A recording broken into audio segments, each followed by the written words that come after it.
Cordial saludo para todos y todas. Les damos la bienvenida a nuestra conferencia denominada Herramientas Virtuales para favorecer el aprendizaje desde el modelo conceptual de Luria. Va a estar a cargo de Noraliana Palacios Perdigón, quien es magíster en Neuropsicología y Educación, especialista en rehabilitación de la discapacidad de la comunicación infantil y fonoaudióloga.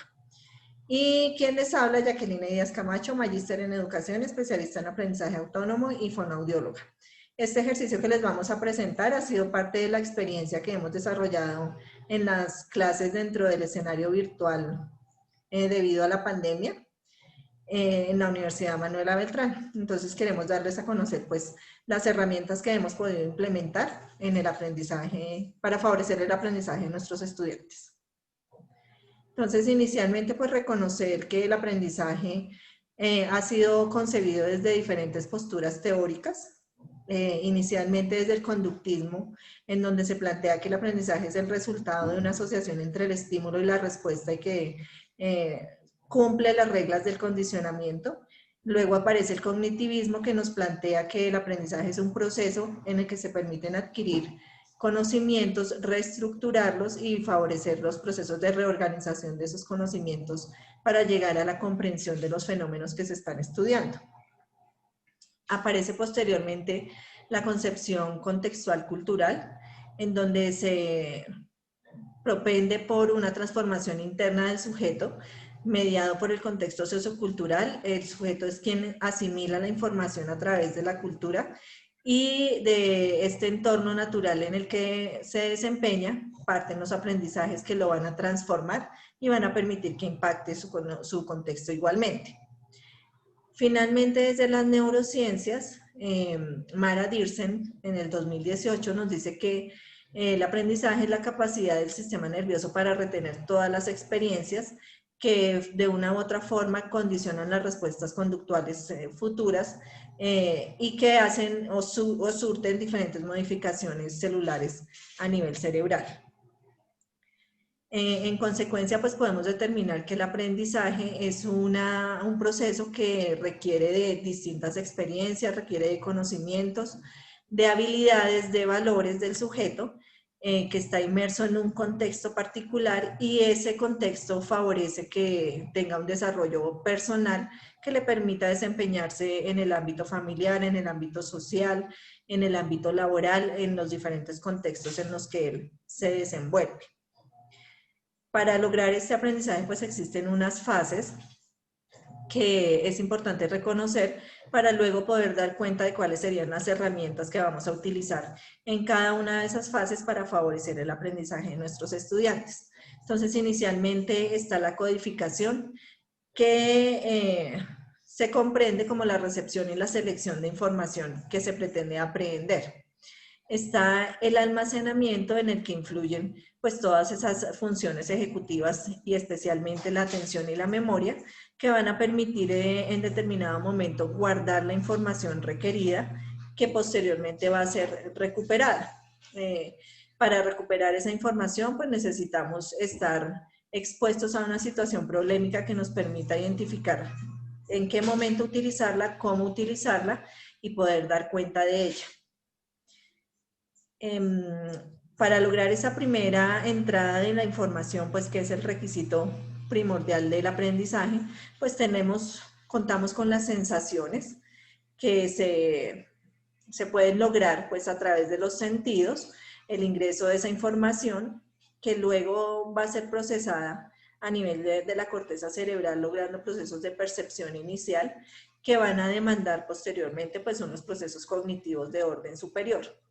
Entonces esa es la secuencia normal de cualquier proceso de aprendizaje y en esa medida las habilidades sensoriales pues son básicas para poder lograr el aprendizaje posteriormente. Una vez ha entrado esa información, según Begley en el 2008, se procede a hacer una apropiación del contenido de esa información, pues obviamente procesando la información a través de las redes neuronales que van a permitir generar interrelaciones entre esas neuronas y que posteriormente van a favorecer el desarrollo de actividades mentales básicas que van a permitir comprender la información para poderla apropiar y finalmente poderla aplicar, que es el fin último de cualquier proceso de aprendizaje. Entonces, en la apropiación de esa información, pues se requieren, como ya lo había referenciado, esas habilidades cognitivas básicas, dentro de las que se cuenta pues la motivación, la atención, la memoria, la flexibilidad que tenemos para poder procesar esta información y finalmente poderla anclar en nuestra estructura cognitiva para poderla utilizar en el momento en que la requiramos. Entonces, el objetivo primordial pues, de cualquier proceso de enseñanza-aprendizaje es activar estas redes neuronales que van a permitir finalmente lograr en el estudiante o en el sujeto pues, una apropiación de esa información. Esta apropiación de esa información, pues para que realmente se dé a largo plazo, requiere que sea muy bien comprendida y para ello se necesitan herramientas no solamente psicopedagógicas, sino didácticas que activen ese cerebro, que lo mantengan todo el tiempo en esa actividad cognitiva, que le active igualmente la afectividad, la emoción, y finalmente que permita que el sujeto pueda controlar todo este proceso de tal manera que se logren aprendizajes significativos. Uno de los elementos claves para lograr estos aprendizajes significativos definitivamente pues son las preguntas problematizadoras que les podemos plantear a los estudiantes y no solo unas preguntas, sino también una serie de herramientas que nos permiten evidenciar qué tanta apropiación de la información está teniendo el estudiante y finalmente mantenerlo enganchado pues con ese proceso de aprendizaje, teniendo en cuenta sobre todo que el escenario virtual es agotador y es un desafío total para el docente, quien se debe convertir en una persona todo el tiempo motivadora frente al aprendizaje y favoreciendo pues que el estudiante tenga unos buenos procesos, no solamente dentro de las sesiones de clase virtuales, sino también fuera de ellas, es decir, que se vuelva autónomo y él mismo empiece a trabajar todos sus procesos de aprendizaje de tal manera que se reconfiguren cada vez más esas redes neuronales que apoyan los procesos de aprendizaje. Entonces le doy la palabra a Lianita para que nos explique el aprendizaje desde el modelo de Luria. Muchas gracias, Jackie. Bueno, ¿qué hay que tener en cuenta? Este autor, Luria, propone que el cerebro y los sistemas funcionales deben ser analizados como un todo. A partir de esto, él refiere que, o nos refiere a partir de un modelo, cómo se da ese procesamiento de la información, que es lo que vamos a revisar y lo vamos a comparar de igual forma también cómo se da ese procesamiento del aprendizaje. Entonces, él propone 3 bloques funcionales para explicar ese funcionamiento cerebral. Un primer bloque, un segundo bloque y un tercer bloque. Ese primer bloque, el autor nos habla de una activación óptima de la corteza cerebral. En el segundo bloque, él nos habla de la entrada de la información a través de los sentidos, donde también se elaboran y se almacena esa información en el cerebro. Finalmente está ese tercer bloque, que es el de programación y control de la actividad. Entonces, si vamos a hacer una relación con la parte del proceso de aprendizaje, pues vamos a ver algo similar, cómo entra la información, cómo se procesa y cómo se da luego. ¿Qué pasa en ese primer bloque?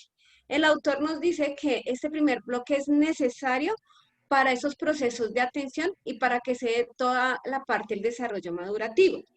¿Qué nos dice? Él menciona que la atención facilita esos procesos de aprendizaje, pero aparte de eso, también en ese primer bloque va a pasar algo que va a permitir que haya activación de los siguientes bloques funcionales. Finalmente, en este primer bloque es donde el estudiante o la persona aprende con efectividad. Tenemos un segundo bloque donde él hace referencia a todas esas entradas sensoriales, esos procesos visuales, auditivos y táctiles.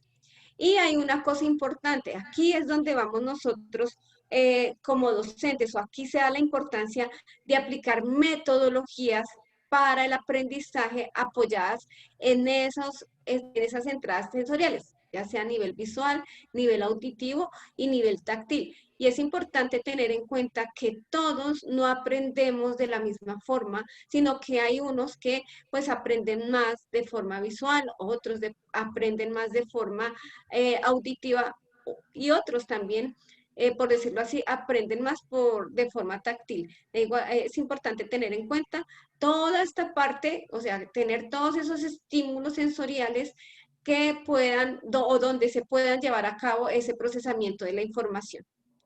Finalmente está el tercer bloque, que está relacionado con esa parte ya de cómo se va a dar esa respuesta a esa información que se recibió. ¿Sí? Entonces aquí es donde también interviene toda esa parte de inhibir esos otros estímulos que no van a permitir la entrada efectiva de la información, donde van a permitir como que yo o que el estudiante también persevere en conductas a fin de procesar bien la información. ¿Sí? Finalmente, nos explican que como tal esta entrada de la información se da a través de diferentes vías sensoriales, como ya lo había mencionado antes, a través de el tacto, el gusto, el sonido, la vista, el olfato, y esto hace que a su vez se estimulen esas neuronas y que provoquen una sinapsis. Al realizar esto, esa información se transporta, se procesa, se integra y finalmente se almacena para la referencia ya presente y futura. Cuando queramos recuperar esa información, entonces por eso hay un almacén de la información, ¿sí? Y esta es la función como tal de esas redes neuronales. Ya finalmente hay que tener en cuenta que a través de esas experiencias repetitivas se van a reforzar esas redes neuronales y es cuando el cerebro aprende y va cambiando también a través de la experiencia.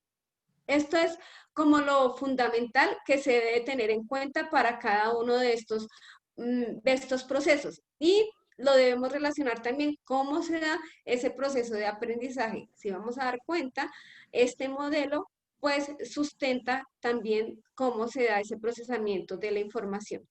Finalmente, aquí ya Ortiz menciona en 1999 que las células del cerebro forman redes para tomar y comunicar esa información y que esas redes de información van del cuerpo y del mundo a otra red donde se pasa la información a través de patrones y finalmente esto pasa a ese tercer bloque donde se reconocen esos patrones y se decide qué hacer con ellos. ¿Sí? Entonces, varios autores a través de lo que nos menciona Luria, pues han sustentado, o se han sustentado en este modelo para hablar de tanto el procesamiento de aprendizaje como el procesamiento de la información. Aquí ya puedes continuar, Jackie. Gracias, Elianita. Todos estos elementos que plantea Luria y que dan cuenta de todo ese proceso de aprendizaje en su gran complejidad, pues teniendo en cuenta que utilizamos todas las áreas de nuestro cerebro para lograr procesos de aprendizaje efectivos, deben ser tenidos en cuenta dentro de los modelos educativos que se trabajan al interior de las instituciones educativas. Y debemos recordar pues que los modelos educativos son lineamientos teóricos que están enmarcados en una teoría pedagógica y que nos permiten tener una concepción del ser humano con el que vamos a trabajar y en consecuencia pues de la sociedad en la que estamos trabajando. En esa medida pues el modelo educativo debe ser adaptado a los contextos y a las realidades que se están viviendo día a día y consecuentemente pues tener una flexibilidad que permita que tanto los estudiantes como los docentes puedan lograr procesos de enseñanza-aprendizaje efectivos. Pues a partir de la pandemia y de toda la situación de confinamiento que se ha vivido durante este año 2020, pues hemos tenido que acercarnos a nuevas tecnologías de la información y la comunicación para orientar y desarrollar nuestros procesos de enseñanza tratando de lograr procesos de aprendizaje efectivos pues en nuestros estudiantes, sabiendo que es nuestra responsabilidad como docentes favorecer estos procesos. En esa medida, pues, es importante reconocer que esos procesos de formación son flexibles y por tanto la enseñanza debe ser flexible para que el aprendizaje sea flexible. Aquí en este entorno virtual no podemos desconocer que cada estudiante va a su propio ritmo, que cada uno aprende de manera distinta, como lo decía Elianita, y que en esa medida, pues las herramientas que vamos a utilizar quizás van a ser efectivas para unos, pero no tan efectivas para otros.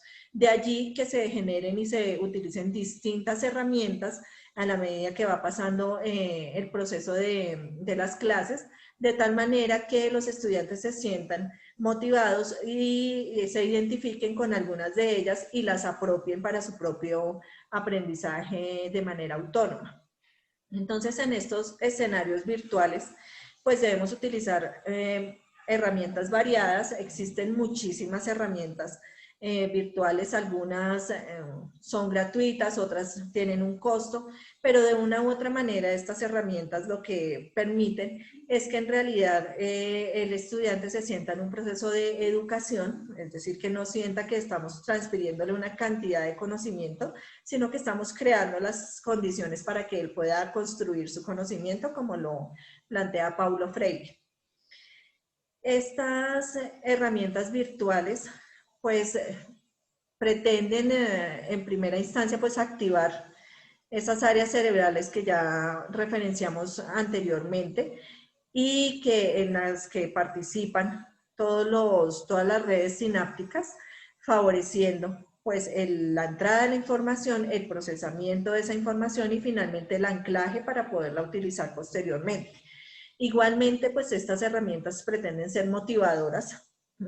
Y en esa medida reconocer pues que la motivación no solamente parte del sujeto, sino también parte de ese tutor o de ese mediador que es el maestro y va favoreciendo los procesos de aprendizaje. Y estas herramientas virtuales igualmente nos permiten un trabajo colaborativo, reconociendo pues que el trabajar con el otro va a favorecer potenciar algunas habilidades que quizás no tengo tan desarrolladas y que mi otro compañero sí las tiene y puede jalonar mi aprendizaje.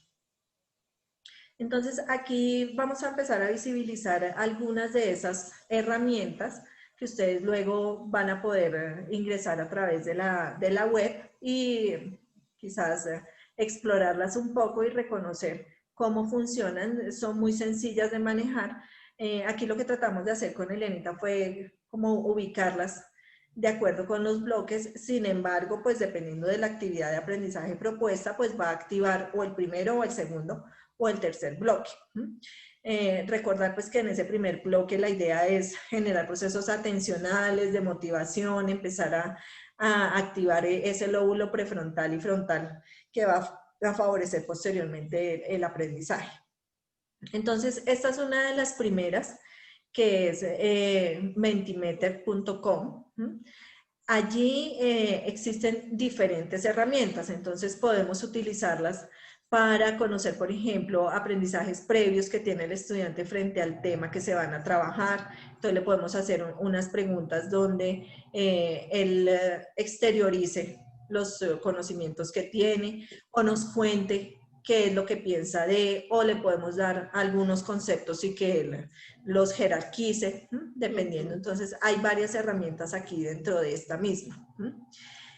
Esta otra es Quizzes, que nos permite generar tanto cuestionarios como lecciones, es decir, presentaciones con las que podemos trabajar a lo largo de la clase.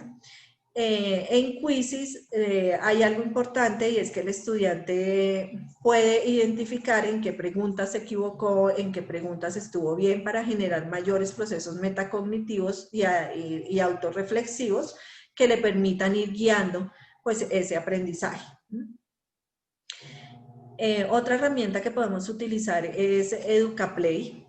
Aquí podemos plantear distintas actividades, como ustedes ven aquí en la pantalla, pues se selecciona el tipo de actividad, entonces hay crucigramas, hay sopas de letras, hay uniones de imágenes con texto, hay videos, entonces lo único es generar la actividad y yo como docente determinar en qué momento la voy a plantear dentro de ese proceso de aprendizaje, si pretendo hacerla para activar conocimientos previos y generar puentes cognitivos con lo que vamos a desarrollar, o si pretendo hacerla dentro del procesamiento de esa información, proponiéndole al estudiante pues que sea él quien cree las actividades, ¿cierto?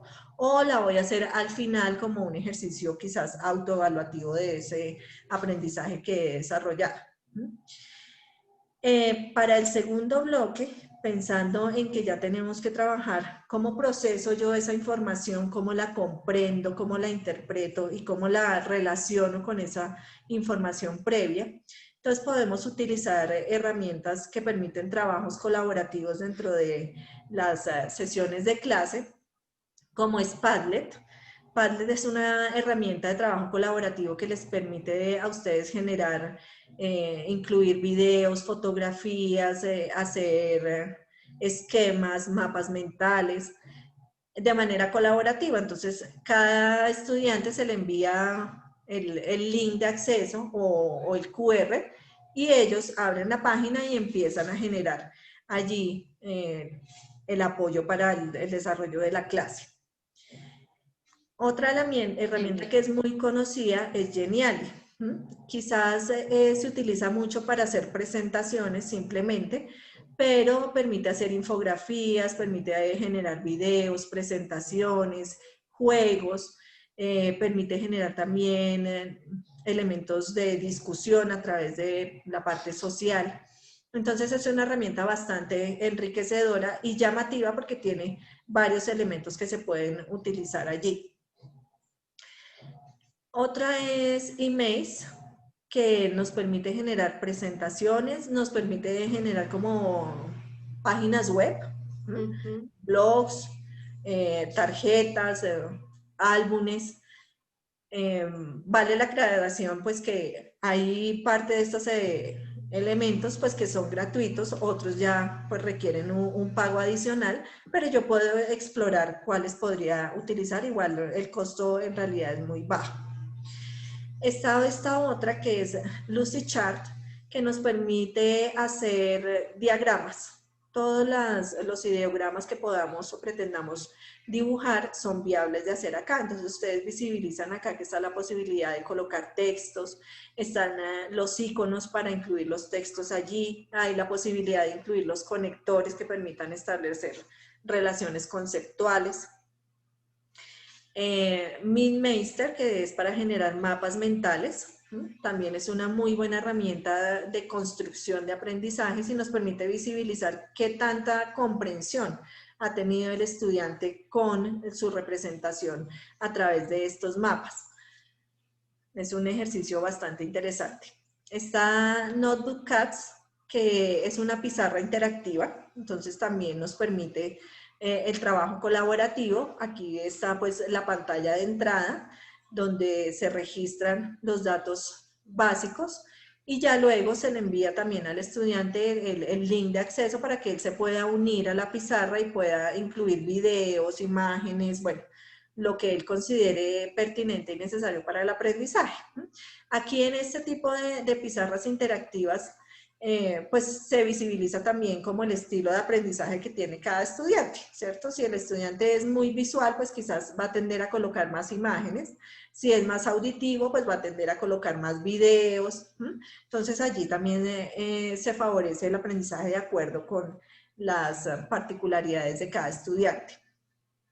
Esta herramienta es ETA, que nos permite manejar la lengua de señas, que nos permite trabajar con una forma de representación diferente, ¿sí?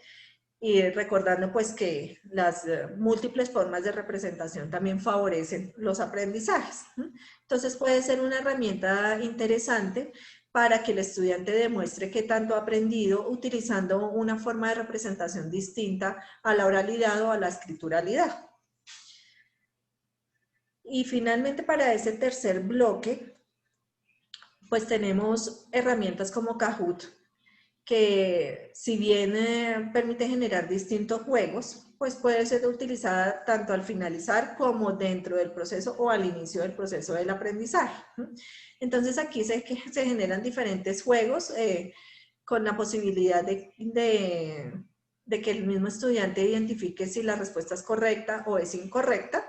Entonces en esa medida pues se favorece la autorreflexión y la autonomía en ese proceso de aprendizaje. También importante resaltar pues que todas estas actividades no necesariamente son evaluativas, sino yo como maestro decido cuáles son evaluativas y cuáles no, de tal manera que el estudiante no sienta todo el tiempo que estamos en un proceso de evaluación y de pronto se sienta cohibido en escribir o en expresar cosas de las que no está muy seguro. Esta storyboard es una herramienta que nos permite generar historias. Entonces va un poco más allá en términos de apropiación de aprendizaje, porque definitivamente pues la creación de historias ya requiere elementos cognitivos mucho más elevados en la medida en que ya el estudiante tuvo que haber procesado la información, haberla comprendido, haberla aprehendido y demostrar a través de una ejemplificación de una historieta, pues esos elementos. Entonces allí ya está un poco más estructurada la información y tiene una demanda cognitiva mayor.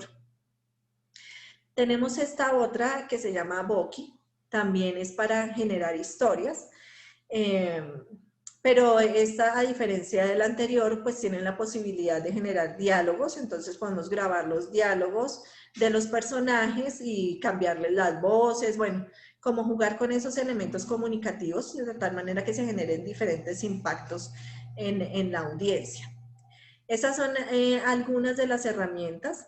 Aquí en esta última diapositiva queríamos mostrarles otras más que son viables de utilizar, como Jamboard, que también es una pizarra interactiva, Hydro, que también es una pizarra interactiva, esta página de ensopados, que nos permite generar sopas de letras, crucigramas, en fin, juegos interactivos que podemos usar en cualquier momento del aprendizaje. Ginsy también es para generar juegos.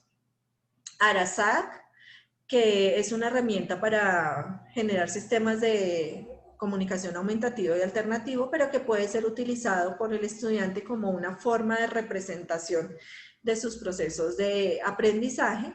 Y Tac, Tac, Tac, que al igual que Kahoot, nos permite generar muchos juegos enmarcados en lo que pretendemos lograr dentro del aprendizaje.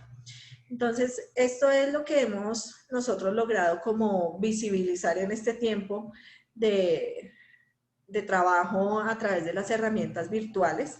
Los invitamos pues a que ustedes también las exploren y las conozcan y las puedan integrar a los ejercicios de enseñanza-aprendizaje.